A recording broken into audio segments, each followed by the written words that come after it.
मी अद्वैत पाटकर, तुमचं पाटकर प्रोडक्ट्समध्ये स्वागत आहे।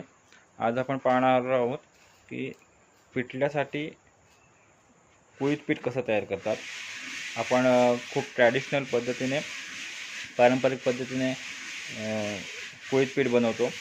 तर आपण पाहू शकतो की इथे पोळीत पीठ बनवण्याची प्रोसेस चालू आहे। हे निवडलेले, साफ केलेले पोळीत आहेत। हे गरम केलेले पोळीत आहेत आणि त्यासाठी आपण वापरत आहोत हे खापर, मातीचं खापर आहे।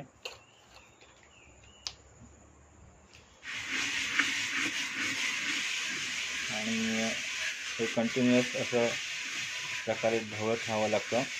चुलीवर अशा प्रकारे आपण हे भाजून घेतो। आतापर्यंत आपण ह्या प्रकारचा कुठलाही व्हिडिओ असा केला नव्हता, तर आज आपण दाखवत आहोत। ह्या प्रकारे आपण भाजणी असेल, मेथकूट असेल, डांगरपीठ असेल, तर ह्या प्रकारेच आपण सर्व प्रोसेस करत असतो। त्याच्यामुळे आपल्या पिठाला चांगल्या प्रकारे मागणी आणि चव आहे। त्याच प्रकारे आपण त्याची भरट कशी करतो बघूया। तर ह्या प्रकारे आपण जात्यावर त्याची भरट करतो। पाहू शकता कशा प्रकारे त्याची भरट केली जाते। त्याच्यामुळे काय होतं, तर त्याची जी टेस्ट आहे ती आहे तशी राहते, आहे तशापेक्षा चांगली होते।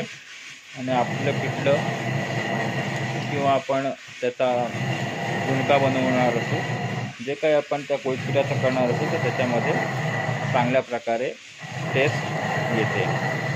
धन्यवाद।